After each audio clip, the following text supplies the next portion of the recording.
Friends, welcome back to my channel. അങ്ങനെ സുശീല സ്വന്തം മകനായ ഇന്ദ്രനെ എല്ലാ രീതിയിലും ചതിക്കുകയാണ്. ഇന്ദ്രന് മുന്നിൽ സ്നേഹം അഭിനയിച്ചുകൊണ്ടാണ് സുശീല ഈ ചതിയെല്ലാം നടപ്പിലാക്കുന്നത്. മോനെ ഇന്ദ്ര, നീ അനുപമയെ കൂട്ടിക്കൊണ്ടുവന്നോ? ഇനിയിപ്പം അത് തന്നെയായിരിക്കും നല്ലത്. ഭാനുവമ്മ അറിഞ്ഞ കാര്യങ്ങൾ മറ്റാരും അറിയാതെ മാത്രം നമ്മൾ ശ്രദ്ധിച്ചാൽ മതി. ഈ വിവരം എങ്ങാനും പുറത്തായാൽ അറിയാലോ നിനക്ക്. അതുകൊണ്ട് ഹർഷയെ എന്തായാലും പിണക്കരുത്. അവളും രവികുമാറും പുറത്തേക്ക് പോകുന്നത് വരെ നീ അനുപമയെ തിരികെ കൂട്ടിക്കൊണ്ടുവരാത്തത് തന്നെയാണ് നല്ലത്. ഒരു 6-7 മാസമല്ലേ എടുക്കൂ. അതുകൊണ്ട് അതുവരെ നീ ഹർഷയെ പിണക്കുകയും വേണ്ട, അനുപമയെ കൂട്ടിക്കൊണ്ട് വരികയും വേണ്ട. നിന്റെ നല്ലതിനെ ഞാനിത് പറയുന്നതെന്നൊക്കെ ഒരു വിധം ഇന്ദ്രനോട് പറഞ്ഞു കേൾപ്പിക്കുകയാണ്. ഇന്ദ്രനാണെങ്കിലോ ആകെ പ്രതിസന്ധിയിലായി. അമ്മയോട് ഒരു മറുപടിയും പറയാതെ ഭക്ഷണം കഴിക്കുന്നിടത്ത് നിന്ന് എണീറ്റ് പോവുകയാണ്. തിരികെ റൂമിലെത്തി ഇന്ദ്രൻ ആകെ ചിന്താധീനതായി നിൽക്കുകയാണ് കേട്ടോ. എന്ത് പറയും, അനുപമയും മകനെയും ഒരു വിധത്തിലാണ് ഇപ്പം പറഞ്ഞ് എല്ലാം ഓക്കെ ആയിരിക്കുന്നത്. അവർ തൻ്റെ കുടുംബജീവിതത്തിലേക്ക് എത്രയും പെട്ടെന്ന് തിരികെ എത്തുന്നുള്ള പ്രതീക്ഷയിലായിരുന്നു. പക്ഷെ ഇതിപ്പം എല്ലാത്തിനും കൊണ്ടും വിപരീതമായിട്ടാണല്ലോ സംഭവിക്കുന്നത്.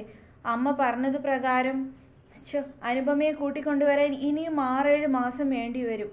ഇതെല്ലാം താൻ എങ്ങനെ ഇനി ഒറ്റയ്ക്ക് ആ ഒരു വിഷമത്തിൽ നിൽക്കാം കേട്ടോ ഇന്ദ്രൻ. ആ സമയത്ത് തന്നെയാണ് അനുപമ ഇന്ദ്രനെ ഫോൺ ചെയ്യുന്നതും. അയ്യോ, അനു ആണല്ലോ എന്ന് ഓർത്ത് ഇന്ദ്രൻ പെട്ടെന്ന് ഫോൺ അറ്റൻഡ് ചെയ്യുകയാണ്. ഇന്ദ്രേട്ടൻ എന്നെ വിളിച്ചിട്ട് 2 ദിവസം ആയല്ലോ എന്നൊക്കെ അനുപമ പരാതി പറയുന്നുണ്ട്. അനു, ഷോപ്പിലെ ചില തിരക്കുകളൊക്കെ ഉണ്ടായിരുന്നു, അതെനിക്ക് മനസ്സിലാവുന്നൊക്കെ അനുപമ പറയാം കേട്ടോ. അനു, എല്ലാ കാര്യങ്ങളോടെ ഒന്ന് കഴിയാൻ, ആ ലോണിൻ്റെ ബാധ്യതയും എല്ലാം ഒന്ന് തീരെ 6-7 മാസം എടുക്കും. അതുകൊണ്ട് 6-7 മാസം കൂടി നീയും മോനും അവിടെ തന്നെ നിൽക്കേണ്ടി വരും. അത് കഴിഞ്ഞിട്ട് ഒന്നിച്ചാൽ പോരെ നമുക്കെന്ന് ഇന്ദ്രൻ ചോദിച്ചപ്പോൾ മതി, ഇന്ദ്രേട്ടനെ കൊണ്ട് പറ്റുമ്പോൾ മതി, ഞാനും മോനും എന്നും ഇവിടെ തന്നെ ഉണ്ടാവും അനുപമ പറയാം കേട്ടോ. അതിനുശേഷം നാളെ താനും ചീരുവും മക്കളും കൂടി ടൗണിൽ വരുന്നുണ്ട് ഡോക്ടറെ കാണിക്കാനും. അതുകൊണ്ട് ഇന്ദ്രേട്ടന് വരാൻ പറ്റുമോ എന്ന് അനുപമ ചോദിക്കുന്നുണ്ട്. വരാലോ, ഞാൻ പക്ഷേ മോനെ കൊണ്ടുവരുന്നില്ല, കുഴപ്പമില്ല, എനിക്ക് തന്നെ ഒന്ന് കാണാലോ എന്ന് ഇന്ദ്രന് പറയാണ്. എന്നാൽ ടൗണിൽ എത്തിയതിനു ശേഷം വിളിക്കാമെന്ന് പറഞ്ഞിട്ട് അനുപമ ഫോൺ വെക്കാൻ കേട്ടോ. ഇന്ദ്രൻ ആകെ വിഷമത്തിലായി. എത്രയും പെട്ടെന്ന് അനുപമയും വിച്ചുമോനും തൻ്റെ ജീവിതത്തിലേക്ക് തിരികെ എത്തണം എന്നാണ് ഇന്ദ്രൻ ആഗ്രഹിക്കുന്നത്. പക്ഷേ സുശീലാമ്മയുടെ മനസ്സിലാണെങ്കിലോ എന്തെല്ലാം സംഭവിച്ചാലും ഈ വീടങ്ങ് പൊളിഞ്ഞു പോയാലും വേണ്ടിയില്ല, അനുപമയും ഇന്ദ്രനും ഒന്നാവരുത് എന്നുള്ള ഒരൊറ്റ ചിന്തയെ സുശീലയ്ക്കുള്ളൂ. അതിനുവേണ്ടിയുള്ള കളികളാണ് സുശീലയും ഹർഷയും കൂടി ചേർന്ന് നടപ്പിലാക്കുന്നതും. ഇതേ സമയത്ത് അനുപമയും അതേപോലെ തന്നെ ചീരുവും ചേർന്നിട്ട് ചീരുവിൻ്റെ ആ ഉടലെടുത്തിട്ടുള്ള ആ കുരുന്നു ജീവനെ ഇല്ലായ്മ ചെയ്യാൻ വേണ്ടിയിട്ടാണ് ഡോക്ടറെ കാണാൻ വേണ്ടി പോകുന്നത്. വീട്ടിൽ ആരോടും തന്നെ പറയാതെ പെട്ടെന്ന് രാവിലെ കുഞ്ഞുങ്ങളെ ഹോസ്പിറ്റലിൽ കാണിക്കണമെന്ന് പറഞ്ഞിട്ട് ചീരുവിൻ്റെ 2 കുട്ടികളെ എടുത്ത് പോകാൻ ഒരുങ്ങാണ്. അപ്പം തന്നെ അമ്പിളി പറയുന്നുണ്ട് പരാതിയായിട്ട്, അച്ഛാ നോക്ക്, ഇങ്ങനെയൊരു സംഭവം ഉണ്ടായിട്ടും ഇവരാരും എന്നോട് പറഞ്ഞതുപോലും ഇല്ല, എന്നെ ഇപ്പോഴും അന്യായിട്ട് ഇവർ കരുതുന്നേ എന്നെല്ലാം പറയുന്നുണ്ട് കേട്ടോ.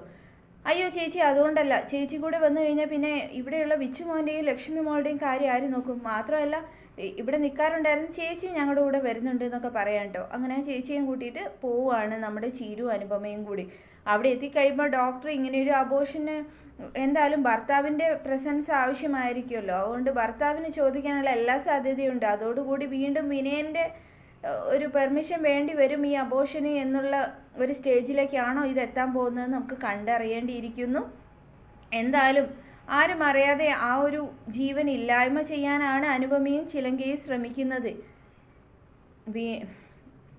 എന്തായാലും വിനയൻ ഇത് ഏതെങ്കിലും വഴി അറിയാനുള്ള എല്ലാ സാധ്യതയുണ്ട്. കാരണം ആദ്യം ചീരുവിൻ്റെ ഡെലിവറി എടുത്ത അതേ ഒരു ഹോസ്പിറ്റലിലെ അതേ ഒരു ഡോക്ടറെ കാണാൻ വേണ്ടിയാണ് ഇവരെ തീരുമാനിച്ചിരിക്കുന്നത്. ഏതെങ്കിലും കാരണവശാൽ വിനയൻ ചീരു വീണ്ടും ഗർഭിണിയാണ് എന്നുള്ള കാര്യം അറിഞ്ഞു കഴിഞ്ഞാൽ ഗർഭാവസ്ഥയിൽ ഒരിക്കലും ഡിവോഴ്സിന് ഒരു പെർമിഷൻ കിട്ടാനുള്ള സാധ്യത കുറവാണ്. അത് വിനയന് വളരെ പോസിറ്റീവായിട്ടായിരിക്കും എഫക്റ്റ് ചെയ്യുന്നത്. വിനയൻ ഇതെല്ലാം മുൻകൂട്ടി മനസ്സിലാക്കിയിരിക്കണം. ചീരു ആദ്യം തന്നെ ഗർഭിണിയായത് തന്നെ കലണ്ടർ വെച്ച് കണക്ക് കൂട്ടിയ മനുഷ്യനല്ലേ. അതുകൊണ്ട് ചിലങ്ക 2ാമതും ഗർഭിണിയാവാനുള്ള ആ ഒരു സാധ്യതയെക്കുറിച്ചെല്ലാം വിനയൻ ചിന്തിച്ചിരിക്കും.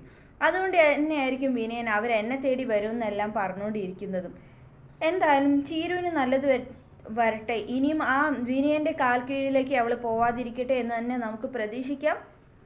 ഇതേ സമയത്ത് ഇന്ദ്രനെ രക്ഷിക്കാൻ വേണ്ടിയിട്ട് അനിയനായ സത്യനും അതേപോലെ തന്നെ സോനയുടെ ഭർത്താവ് നമ്മുടെ ശ്യാമും കൂടി ചേർന്ന് ഭാനു അമ്മയോട് കാര്യങ്ങളെല്ലാം ചോദിച്ചറിയുന്നുണ്ട്.